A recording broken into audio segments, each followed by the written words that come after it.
Hello everyone, this is Power Dog and we're here on episode 3 of building an office PC. So, you might remember last episode I repetitively just complained about how noisy the PC was.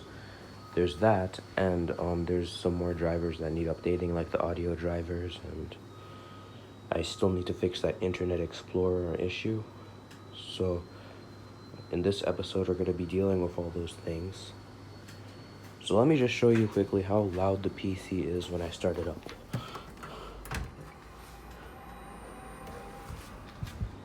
And I also fixed the boot issue off camera where it was trying to boot from the SATA drive, so I just disabled the SATA drive and had it set to the IDE hard drive. So now it immediately boots into Windows XP. And I'm also going to fix the CMOS battery and all these little things. So we'll hopefully have a perfect Windows XP office computer. Right, so you can hear how loud it is already. By the way, this computer has been running for the whole day and it makes absolutely no noise. This one, yeah, so we're gonna be dealing with this overheating issue. Let's just turn it off. Windows XP should be shutting down.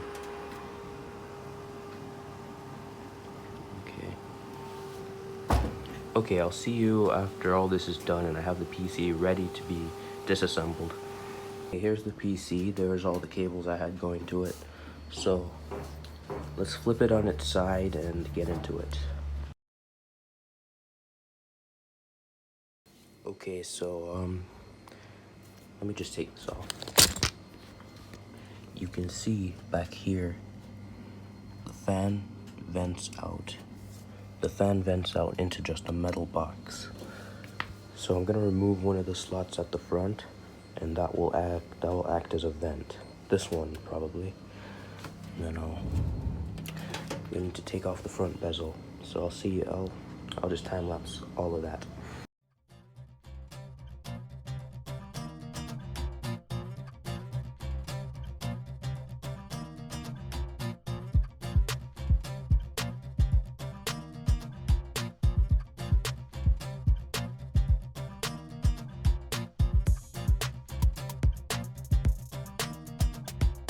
Okay, we're done. You might have seen how much I cut my fingers there. So here's what we have down here. So that leads right into the cooling fan. So the cooling fan is getting more air from the outside. So let's just put this back together and go in, do all the software stuff we need to do.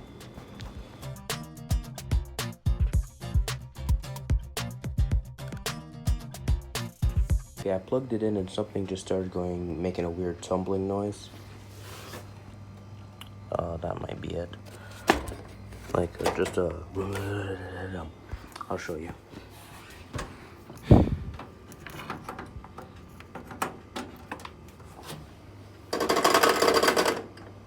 Gonna need to take a look at that. Okay, I'll be back. Okay, so it's louder than ever for some reason. Give it time.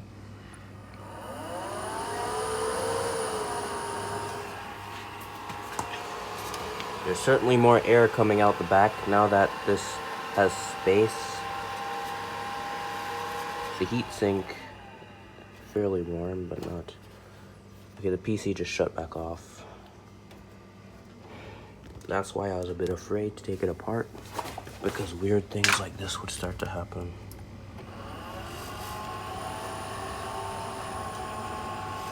It looks like it's trying to just get used to the new setup or something. And it's just...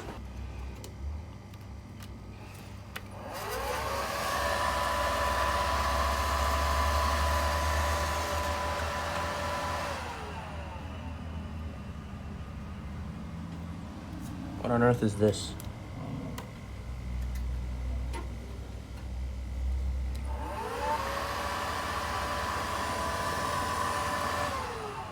It's definitely a thermal problem. Okay, I'm gonna put an ice pack on the front of it and see if that takes care of it. Just grab an ice pack, slide that in here. Alright, hopefully that fixes it.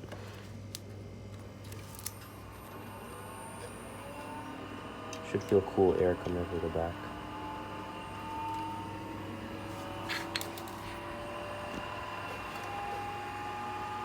Oh, that's actually cooling a little bit, but it's not a, oh, come on. Okay, I'm gonna plug in the monitor and see if we can get an idea of what exactly the issue is. Keep that right against the front.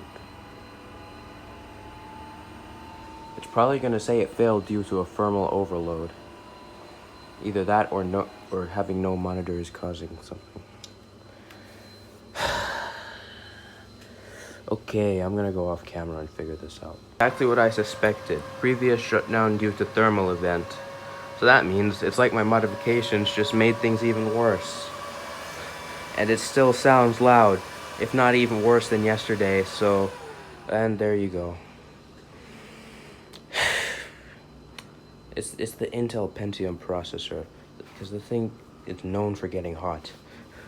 And I don't have any other processors to replace it. Unless... No, I don't think I have any more. I mean, I have an Intel Core 2 Duo that's not compatible with it. And I don't want to tear down a computer all the way. Okay, hold on. I'll just check and see if maybe. Actually, no, because that would involve removing the cooler, which for this computer is not easy. So I'm not gonna do that. We're just gonna let it cool down. And in the meanwhile, I'm gonna just look at some possibilities as to why it's still overheating. So, possibility one that I came up with is that it looks like because the fan is just blowing heat back into the computer. The fan should be expelling heat out, but it's just blowing the heat this way. So that can be fixed if I flip the fan around, which is probably exactly what I'll do. So, if we take a look through the vent, there's the fan. I have it held in by a single zip tie, 2 zip ties. So I'm gonna, wait, no, it's zip tied to the cooler.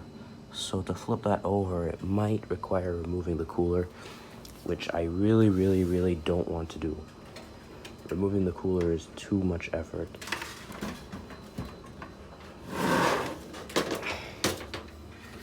It would require, removing the cooler would require taking off the whole motherboard, and then putting back on the motherboard would be lining up all these screws over this insulation. I have the insulation here and to keep the board from shorting out anywhere. So I'd have to remove all that insulation, and then just, it would be too much effort. So I'm gonna find a way around it.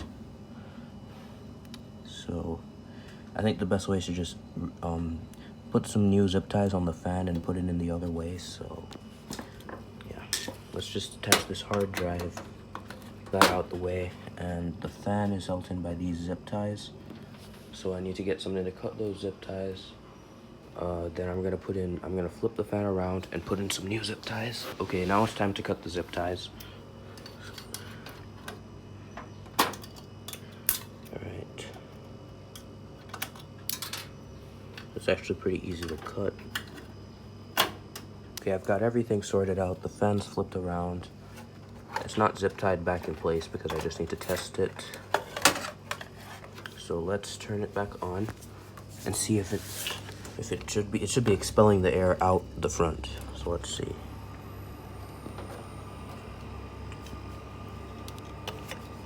Right, I feel the air. Fan's already speeding up. I don't feel air coming out here anymore.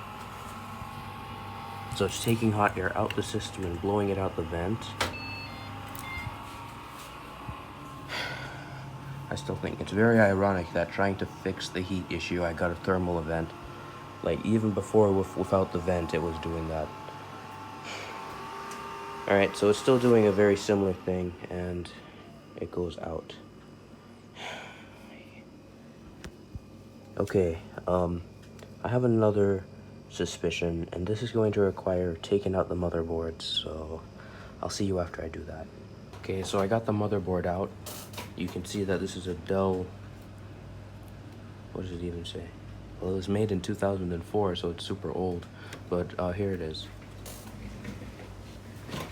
So our issue is a thermal a thermal overheating issue. So down here, right where the processor is, doesn't feel too hot. And yes, the motherboard is discharged. I know static electricity can damage it, so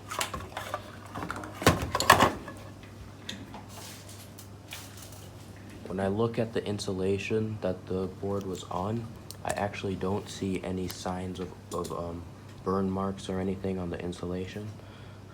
Although that could be storing heat and causing this to heat up. So if I pop off the fan here, this is the fan that we're using. Speaker. So this is the cooler. So this Pentium processor is very prone to heating. I would love to just put a new one in there, but I don't think that would work. So this is what I think is causing it. Notice how when I lift, notice that this isn't really flushed onto the processor all the way. I think that's a part of the reason why we're getting this overheating thing. So I'm gonna go and get the piece that goes on the back here and mount that.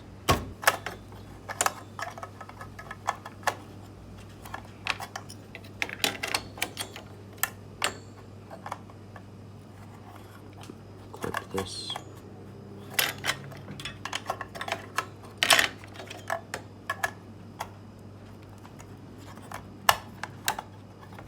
There you go.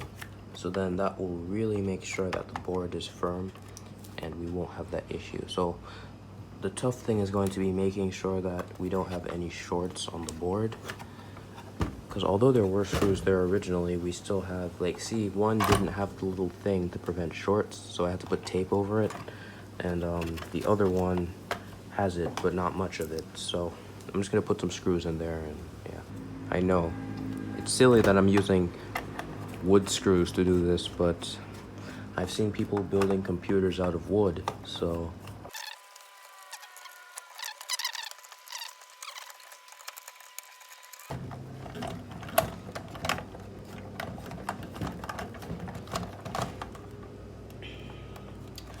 and drilling through the plastic is exactly what we were doing. That's not a problem though, as I said. That's gonna ensure that this is really not gonna be loose. I'm not gonna put in this one because it's very prone to shorting, even with the tape. So, and for safety, just to really make sure that this doesn't happen again, I'm gonna add some more tape on the sides of this screw, so if anything moves, it's not gonna immediately just short out the board and probably permanently damage it. So, just a little bit of Scotch tape, that's what it's called. And the Scotch tape obviously isn't conductive, because if it was, then the board would have already been burnt up by now. So just a little bit of Scotch tape to hold on the back of this cooler, we should be set.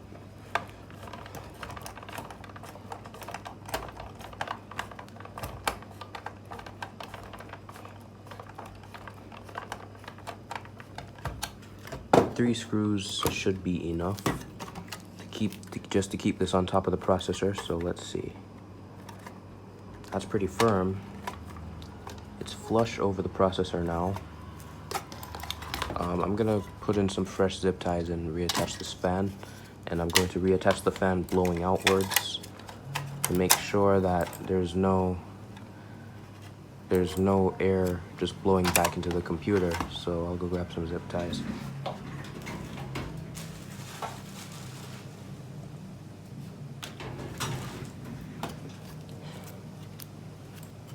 And the fan plugs in right here.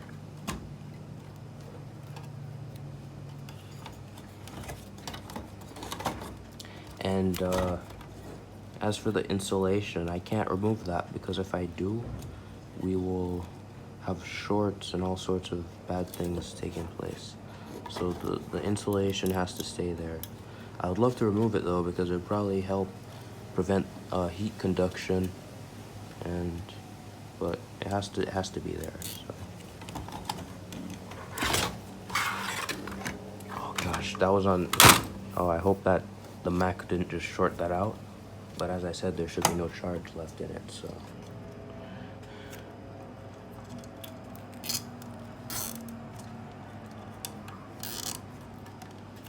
This is how the fan was always held in place, so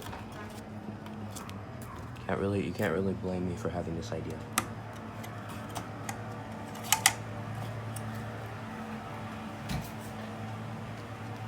Make sure that these are tight.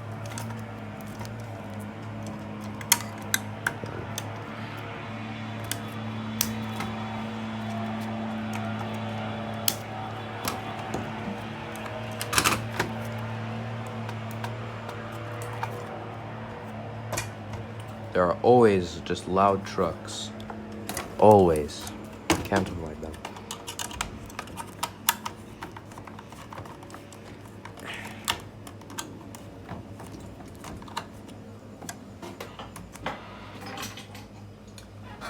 I'm just tightening the front screws to make sure that this really never overheats again.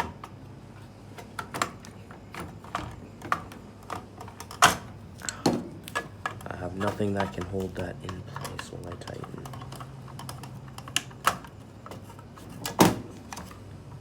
You can't see it, but there's another thing on the end that's holding it on.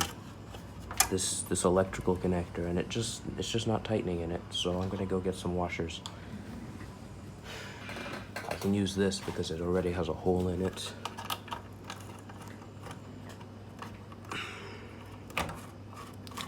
I mean, ideally I'd want a nut and bolt, but I don't have one, so I'm using wood screws and whatever goes on the end of them.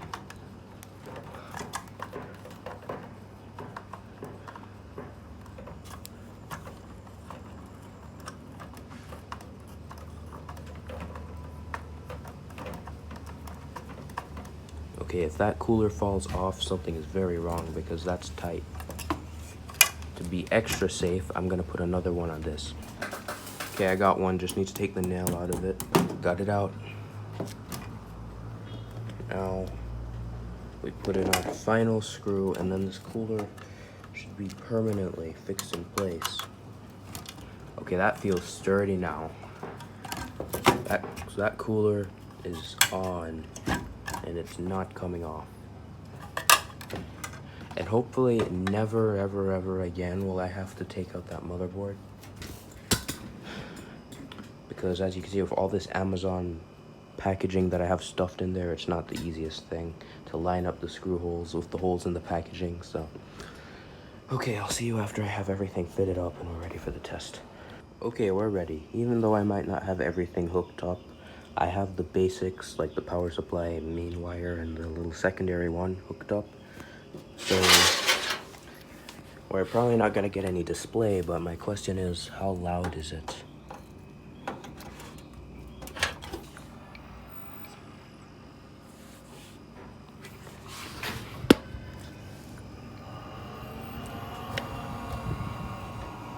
I already feel the air. So that's firmly mounted this time. I'm feeling the heat sink to see if it's absorbing any heat. I think we've done it, everyone. I'm just gonna let this run for a bit and I'll let you know if it starts going crazy. Yeah. Okay, so it's been about a minute, and at this point usually the whole thing would start sounding like a jet engine, but it's still pretty silent. When I feel the heat sink is now absorbing all the heat, as it should, and the fan is exhausting the heat out the front of the PC. So we've finally dealt with that thermal overheating issue. I'm gonna go hook up the cables and do all the little things left, and I'll see you once we're hooked up to our monitor and ready to display. Okay, we're back up and running. Thermal issue seems to be fixed. I need to go close those curtains, but I think that's about everything for hardware. Unless, wait, hold on.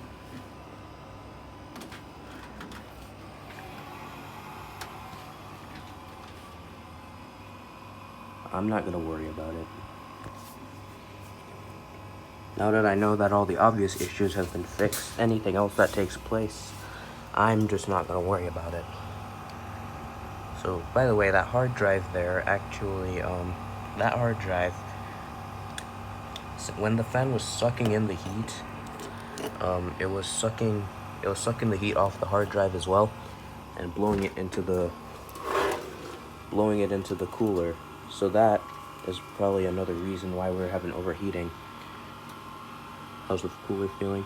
Cooler is feeling kind of hot, which it should be because it's supposed to absorb the heat. So I'm just going to leave this with the case off just in case we have another thermal overload, and we're gonna get started with all the software issues we have to deal with. I realize depending on how I adjust the CPU, the sound stops. All right, see you then. All right, we're up and running. The PC is probably the most silent it's ever been. Hello, you see me in the reflection. So I also replaced the CMOS battery off camera. Here's the old one right here. So yeah, this CMOS battery is very old. All right, let's just get this camera angle taken care of here. So let's press F1. Then I'll need to go and manually adjust the time. So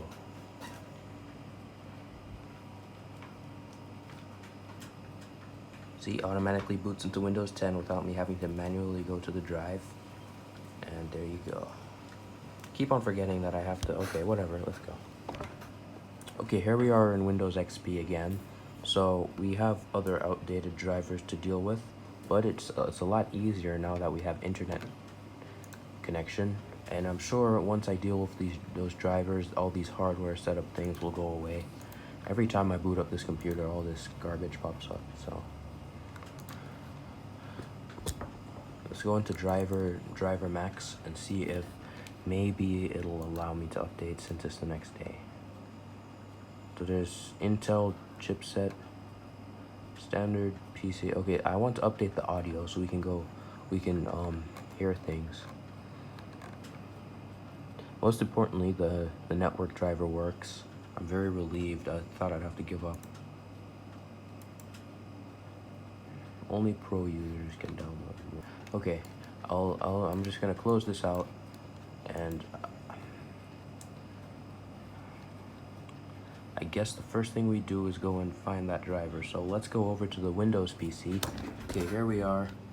Well, something I already prefer about the modern monitor is that you can't see me through the reflection.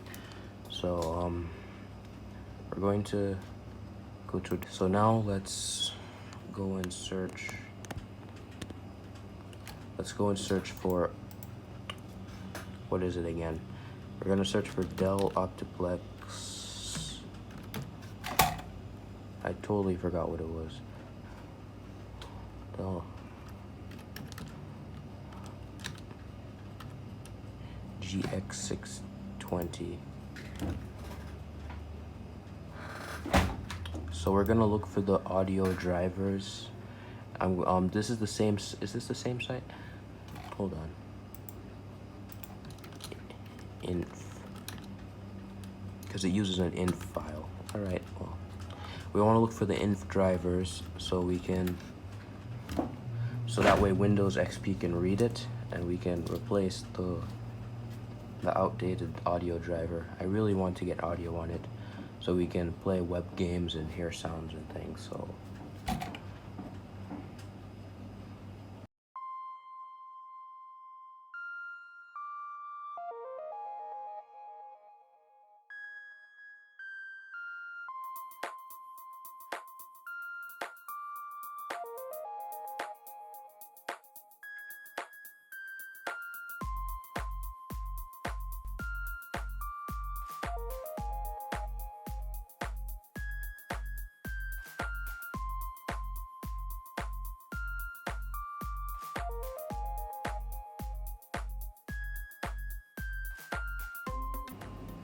Wait a second, this isn't an inf file, this is an application. Okay, never mind. Failure. You know what, why not try it? I mean, it's going to fail. I don't even need to guess, it will fail. But why not try it?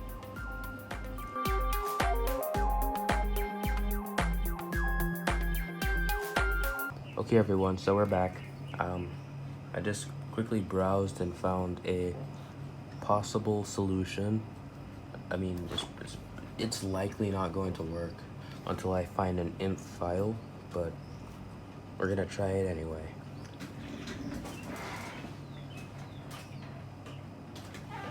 Oh, an update. The temperature is still doing pretty good. The computer is silent. I can hear myself think. It no longer sounds like a jet engine.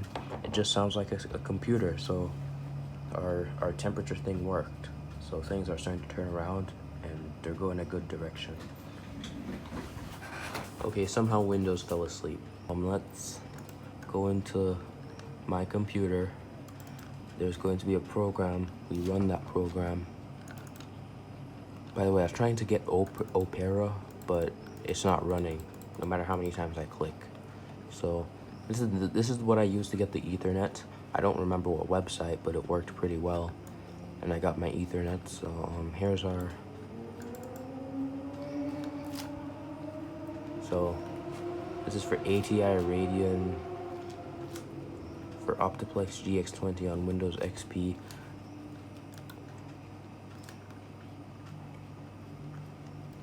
I guess.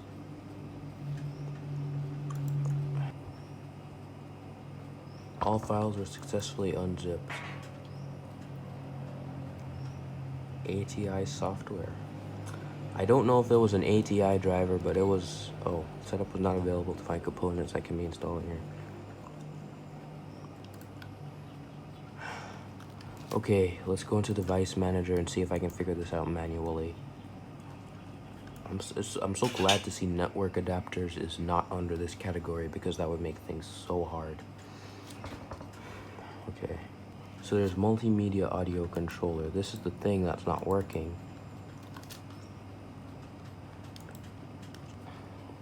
I'm gonna see what drivers are already on the system. Here it is: sound, video, and game controllers. So there's game port. I think it's Intel because of so here's a couple audio controllers.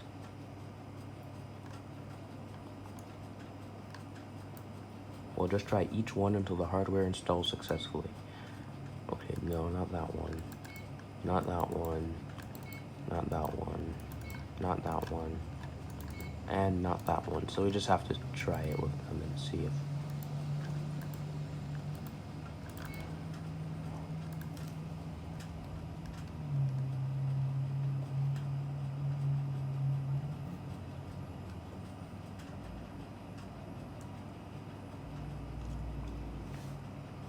Oh, I see a lot of unknown devices, and that's a bit worrying. Okay, they're disappearing. I don't know what's going on. Oh, okay, it succeeded. It actually succeeded. I wasn't expecting that to work on the first try. Okay, this is doing something weird. Okay, it stopped. There it is. So we have SM bus controller and some other things. So now I'm going to plug in some speakers, and we'll go into like the Windows XP tour and see if we get any sound. See if we get sound.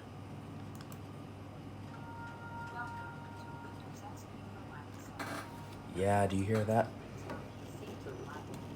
Experience the best. Experience Windows XP.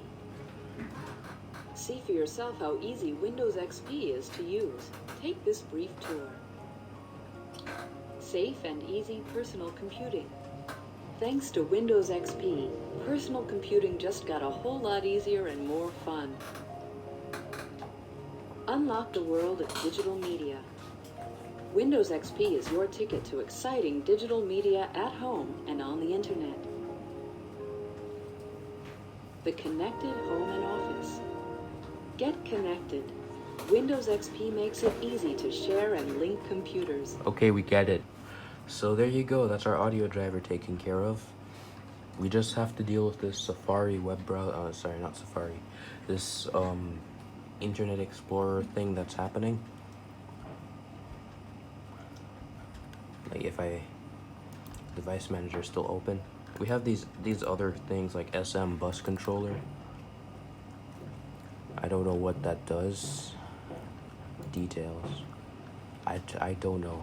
It doesn't say serial bus, so it's not a USB. It's just a bus controller. Then there's 2 video controllers, which I don't understand what those are because this computer only has 1 video thing on it. Maybe the original PC that the hard drive was in had 2 video ports, and maybe it thinks that those are supposed to be there. I don't know what's happening there. So let's go and see if we can figure out this Internet Explorer thing that's happening. So no connection to the internet. Let's just connect to the internet. So let's just make sure that everything is working here. Hey, you can hear the error sounds. Okay, so Internet Explorer could not search the page. My Ethernet must be unplugged. I'll go check that. Okay, I'm very relieved that I was right. My Ethernet port was unplugged. I was wondering if the driver got messed up somehow. Okay, I'll just close this and reopen it.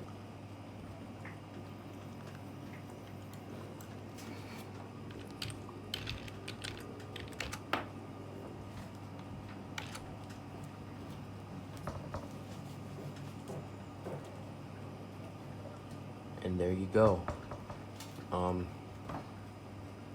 This is still happening. Oh, never mind. Okay. It's working now.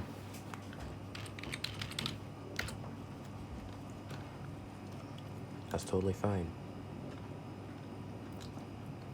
Wow, well here we go. We're browsing the internet on a computer from 2005.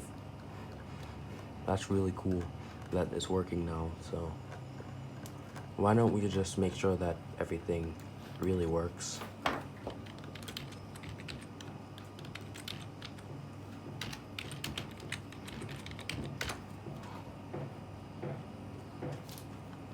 Okay.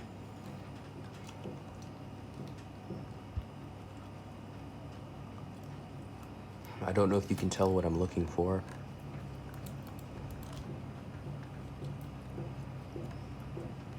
Okay, where is it?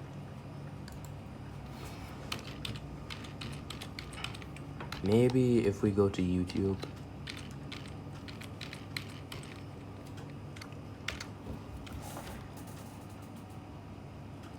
I'll be impressed to see YouTube on Windows XP. Oh, it doesn't work.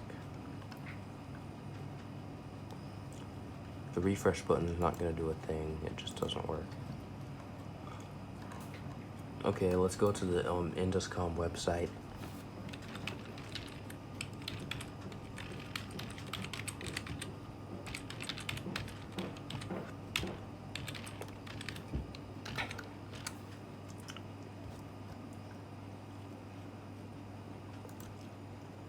Videos.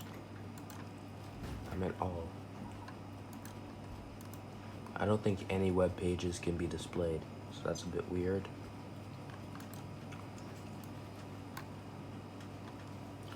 Can images be displayed? Yep, here's images of Induscom. There's my old name, PowerCat. Some of my videos down here. It's already impressive that we're browsing the internet on this homemade computer. So I need to go sort out this thing where every time I try to go to a website like Facebook here, same thing. Why don't we actually just search up how to fix this computer on the computer that's not working?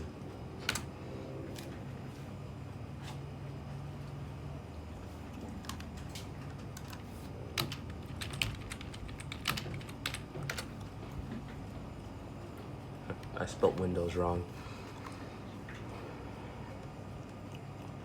Alright, hope you enjoyed the time lapse of me trying to fix this Windows XP thing. Let's do that.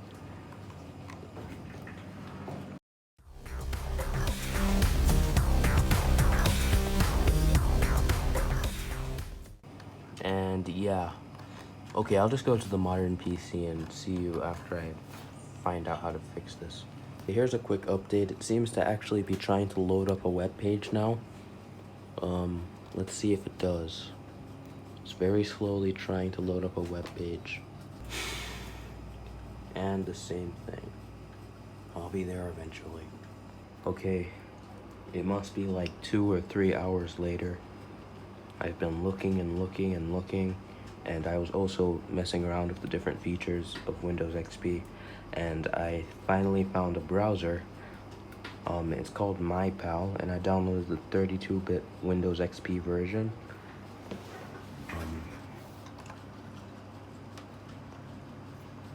I understand the risks.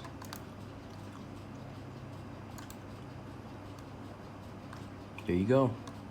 Here we are on a web page right here on MyPal. By the way, these people at MyPal, apparently this web browser is supposed to stay relevant for Windows XP, so it can make old PCs useful, which I actually really like that, because yeah, you're gonna have people throwing away computers and adding to e-waste because their computer can't work on a modern operating system. So something like this is really nice to save old computers from being just thrown away or recycled. So okay, I don't know what just happened there. Okay, I'm back. So let's see if we can open up like the Induscom website.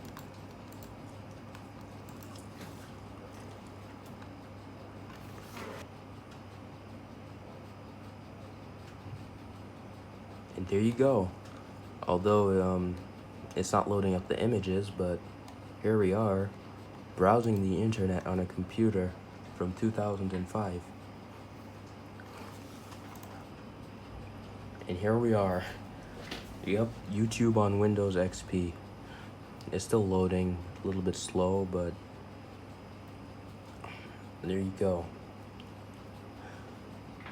This took so long. Okay, let me just close them. This computer has little to no RAM, so that's probably why it's can't handle too many web pages and programs. But here we are. This is the Induscom YouTube channel. Photos don't load up properly, but can we watch videos? Oh wow. Yep, videos. Oh, by the way, the last time this was updated was May 5th, 2021, so we're secure as well. So this is amazing. We have a fully functional Windows XP computer made from scrap parts. That's amazing. I think this is the final part. I mean, we just have to do finishing touches, like try it out on different games and things. Yeah. See how it runs. I don't know if it's capable of doing this, but I'll be impressed if it can. Okay, can we go to Facebook?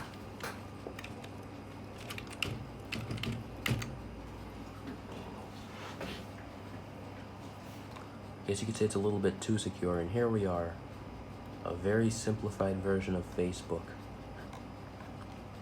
Alright, well, that's the end of this series, so thanks for watching. I can't believe I just built a PC that browses the web and does with Windows XP from scratch. So thanks for watching this video. This was Power Dog. I'll see you next time. Bye. Oh my gosh, this thing is annoying.